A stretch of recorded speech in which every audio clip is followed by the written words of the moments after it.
भारत में टेररिज्म कौन कर रहा है, भारत में टेररिज्म के कितने वाकयात हुए हैं। अगर भारत में टेररिज्म के वाकयात को लिस्ट डाउन करें, तकरीबन मेरा ख्याल है 80% फॉल फ्लैग ऑपरेशन नजर आएंगे, फॉल्स फ्लैग, ताकि वो उन इवेंट्स को बुनियाद बनाकर अपने खित्ते के ममालिक को डरा सके। अगर आप हिंदुत्व आइडियोलॉजी को पे गौर करें तो ये हेजेमोनिक डिजाइन नहीं है, ये ऑक्यूपेशनल डिजाइन है, क्योंकि खित्ते के ममालिक पे कब्जा करना और उनको अखंड भारत का हिस्सा बनाना ये हिंदुत्व का एक प्राइम एजेंडा है।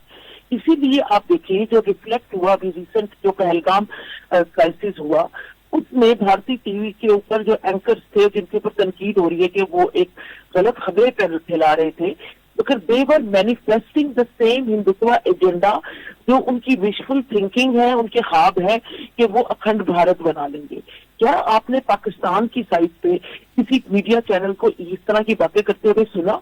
आंसर इज नो, बिकॉज हमारा कोई एजेंडा ही नहीं है हेजेमोनी का या ऑक्यूपेशन का।